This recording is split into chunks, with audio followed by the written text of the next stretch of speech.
देखो एपिसोड के एंड कल वाली थी पर थोड़ी सी एडिटिंग थी, यानी कि कल वाले में जो सीन था कि ख्याति को ढूंढते हुए अनुपमा निकलती है। एक आदमी है जो दशहरा वही उसके कंगन चुरा के भाग रहा होता है। बोला ये कंगन कहाँ से मिला? तो अनुपमा को इशारा दिखा था, वहां पे वो औरत खड़ी नुचका है। तो अनुपमा पहुंचती है तो वहां पे ख्याति होती है जो पॉइजन खा के लेट गई होती है। जो वहाँ मदद के लिए अनुपमा पुकारती है, आसपास लोगों को, पर कोई सुनता नहीं है। फिर बाहर निकलती, कोई है मदद करो ताकि ये उठा के से हॉस्पिटल पहुंचाया जा सके, क्योंकि फोन निकाला तो फोन से नेटवर्क गायब था। और दूसरा एडिटिंग, ये एडिटिंग थी एक, ये जो अनुपमा ढूंढ रही है। दूसरा एडिटिंग था मोहित वाला सीन कोठारी निवास में, जहां अपने दोस्तों के साथ पार्टी कर रहा है। जूस गिरने के बहाने बदतमीजी नौकर के साथ कर रहा है, जहां राही ने बोला मैंने पहले ही कहा था कि स्टाफ के साथ बदतमीजी बर्दाश्त नहीं करूंगी मैं। फिर इसके दोस्त बोलते हैं अरे इतनी प्यारी भाभी, मान भी जा मोहित, काहे गुस्सा करते है? ऐसी भाभी की तो पैर दबा के चरण स्पर्श करके सेवा करनी चाहिए तुझे। इतनी स्वीट भाभी है तेरी। मतलब उनकी जो टोन थी वो थोड़ी वैसी वाली थी, और राही ने वैसी वाली टोन के लिए खींच के थप्पड़ दिया, जाके वो नौकर के कदमों में ही गिर गया बेचारा। अब इसके बाद जो तमाशा होगा कोठारी निवास में वो आप सभी जानते हो। आते हैं मुद्दे की बात पे। मुद्दे कल की बात का एक मिसिंग पॉइंट। कल अनुपमा को जेलर से फोन आया था। आज अनुपमा अनुज की फोटो के सामने रो रही थी कि मुझे आपकी जरूरत है, मैं अकेले हैंडल नहीं कर पा रही हूँ, प्लीज आप वापस आ जाइए। तो देखो ये सब मैटर खत्म होते होते जब अनुपमा दोबारा जेल में फंक्शन में डांस सिखाने जाएगी, दूसरे जेल में जाने वाली अनुपमा, जहाँ के लिए फोन अनुपमा को आ चुका है, और वहां शायद, आई थिंक शायद अनुज कपाड़िया अनुपमा को मिलेंगे। क्योंकि देखो अब अनुज फ्री भी हो चुके हैं, मास्टर शेफ सेलिब्रिटी वाला जो शो जीत भी चुके हैं, वैसे पॉपुलर डिमांड में है पब्लिक की, तो वापस आना बनता है उनका। तब किस रूप में वापस आएंगे वो तो आने वाला वक्त बताएगा। देखो अनुज कपड़िया को चेंज करना होता तो उसकी तस्वीर नहीं दिखाते ये लोग, जैसे वनराज की दिखाई नहीं रहे तस्वीर ये लोग। तो अनुज कपड़िया जब भी आएगा विथ अनुज कपड़िया यानी गौरव जी ही आएंगे, ये मेरा मानना है। आज के एपिसोड की बात करें तो पूजा में माँ को बुलाने के लिए आए, जहां बोला कि ख्याति जी, फिर माही और इसके बीच में झगड़ा शुरू हो गया कि तुम लोग समझते ही नहीं हो आर्यन की तकलीफ, तुम्हें इनकी तकलीफ दिखती है, ये वो। बोला तो चुप कर। फिर राही और माही भिड़ने लगे, मेरी गलती थी, मैंने तुम्हें घर में आने दिया, ये किया। बोला मैं जब चाहूं उस घर में आ सकती हूँ मेरे दोस्त के खातिर, ये वो। मतलब माही लड़ रही थी मोहित की तरफ से, जिसमें राही का रखा पड़ा। फिर अनुपमा ने चुप कराया, माही वहां से चली गई।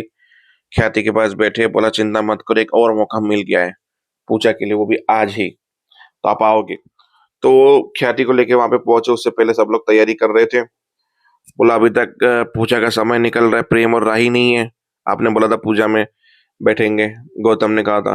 बोला जमाई जी शांति रखिए। अनिल ने कहा बस पूजा के टाइम से पहले ही वो आ जाएंगे।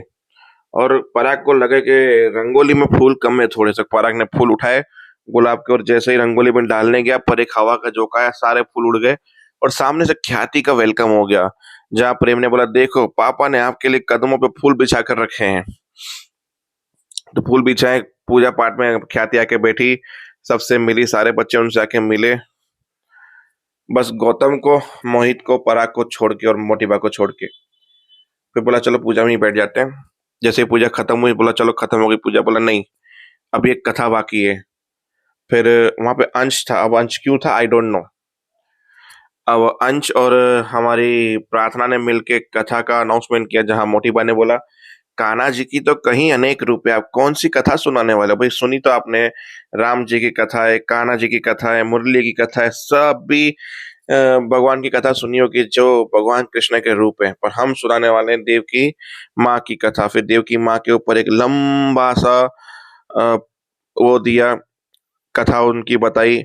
फिर वहां पे कथा का रोल प्ले कर रहे थे ये अपना प्रेम और राही विथ बच्चे के साथ छोटे। तो उनकी त्याग दिखा रहे थे कि उन्होंने कैसे 7 बच्चों को कंस के डर से मार दिया, और फिर कैसे 8वें बच्चे को किसी और के वहां भेज दिया। बस यही सब कुछ पूरी कथा जो हमने सुनी हुई है आज के एपिसोड में सुनाई गई। जहाँ पे आखिरी वाला सीन जो था एक्चुअली में ओवर था, जहाँ बोलते मतलब प्रेम और वो राही जो है नारा लगा रहे थे कि माँ माँ माँ का, एक लाइन थी बहुत जोर-जोर से और नारे लगा-लगा के बना रहे थे। जहाँ मोहित को आ गया गुस्सा और मोहित गया बोला बस करो। इस माता को माता कहलाने के लायक नहीं है ये और आप इसे भगवान बनाने पे तुले हो, देव की मां बनाने पे तुले हो, ये मां बनाने पे तुले हो। अरे ये औरत किसी चीज के लायक नहीं है, बस करो प्रेम। बोलने और सहन करने में बहुत फर्क होता है। मोहित ने आसपास की चीजें सारी तोड़ने लगी और जैसे ही एक चीज की यूं उठाई तो एक लोटा जो हवा में उड़ा और सीधा ख्याति के मुंह पे जाने वाला था और प्रेम आ गया और प्रेम ने लोटा पकड़ दिया। पूरा यूं फीलिंग और जो म्यूजिक बैकग्राउंड बज रहा था टनननन, टनननन, बस मोहित। अब एक शब्द नहीं, बदतमीजी मैं बर्दाश्त नहीं करूंगा मेरे माँ के प्रति। याद रख लेना ये चीज तुम। फिर अंश को बोला कि अंश माँ को सेफली घर ले जाओ। तो अंश तो सेफली घर पे लेके आया, ख्याति चली गई अपने रूम में। अब उससे पहले वाले सीन में जब प्रेम और राही मिल रहे थे तो अनुपमा ने ईशू के बारे में सब बताया, राम राघव भी आ गया। फिर बोला कि बस मैं पता कर रहा हूँ मोहल्ले के आसपास ही 2 लड़के हैं जो ये अभी सप्लाईज कर रहे हैं। नाम तो नहीं पता पर उनका घर का एड्रेस मिल चुका है। बाकी उनकी इन्फॉर्मेशन मैं निकालता हूँ। प्रेम ने बोला मैं मेरे सोर्सेज से बात निकालता हूँ। फिर राही ने अनुपमा को समझाया कि अब इसको निकालने वाले से निकाला क्यों नहीं। उस दिन जो हुआ वो दोबारा भी हो सकता था। राघव ये सब बातें सुन रहा था और वहां से चला गया सुन के। बोला मैं कैसे निकालूं, इतनी मेरी मदद कर रहे हैं, ये कर रहे हैं, वो कर रहे हैं, मेरा दिल ही नहीं कर रहा उनको निकालने का। बोला निकालना पड़ेगा। अपनी सेफ्टी के बारे में सोचिए, दूसरों की सेफ्टी के बारे में सोचिए। ये बात राघव सुन के वहां से चला गया। अब राघव कहाँ चला गया आई डोंट नो। ईशानी ने भागी चेन चुरा के भागी वहां पे देने के लिए, ड्रग्स लेने के लिए, क्योंकि अब ड्रग्स का नशा बहुत बुरा लग चुका है उसे। अनुपमा उसकी रिसर्च करते हुए एक पेरेंट्स के पास पहुंची जहाँ मेरी बेटी भी ऐसा ही बिहेव कर रही है और ईशानी के साथ ही घूमती है। बोला उसको भी ऐसी लत लग चुकी है, जिस हिसाब से बोलते को बार बार पैसे मांगती है, गुस्सा करती है, ये वो। फिर अनुपमा ने दोनों का पीछा किया तो दोनों एक कैफे में मिले 2 लड़कों के साथ, जहाँ ईशानी ने चेन निकाल के उसे दी और उसके सामने उसको ड्रग्स लिया। जहाँ उन्होंने ऑफर किया कि तुम दूसरे कस्टमर लाओगे तो हम तुम्हें डिस्काउंट भी देंगे। तो ईशानी खुद के साथ साथ दूसरों को भी अब इन्वॉल्व करेगी इन चीजों में। और अनुपमा उनका वीडियोस बना रही है कि इनके अभी जाऊंगी तो ये सतर्क हो जाएंगे, मुझे एक एक करके प्रूफ जमा करने पड़ेंगे इनके लिए। तो बस अनुपमा पूरी टीम को गिरफ्तार करने में लगी हुई है। साथ में ख्याति खो गई जब फोन आया कि ईशानी का ये मैटर खत्म होने के बाद घर पे पहुंची, अनुज से बात कर रही थी फोटो में। तभी राही का फोन आ गया तो राही ने बताया कि पहुंच गया। बोला नहीं। फिर पराग ने बोला वो यहाँ पर कहीं मंदिर ही होगी, क्योंकि वो कभी भी दुखी होती है तो वो मंदिर जाती है। तो अनुपमा अंश दोनों निकल गए ढूंढने के लिए, कहीं उसने कुछ कर तो नहीं दिया अपने घर पे। सब लोग ढूंढते ढूंढते ढूंढते पहुंचे। फिर एक इंसान ने बोला अरे वो क्रिमिनल है, लगता है उसने मार दिया होगा उसको। आप लोग क्रिमिनल कर रहे, मैं तुमसे क्या पूछ रही हूँ, तूने खादी को जाते हुए देखा है कि नहीं देखा? तुम बोले हो क्रिमिनल तुम्हारे रसोई में है, उसने मार दिया। कुछ भी बोलते हो, तुम्हारे दिमाग में क्या और कोई बात ही नहीं होती है क्या? तो बस यही सीन चलता रहा और एपिसोड खत्म हो गया। मिलते हैं ना कल, तब तक के लिए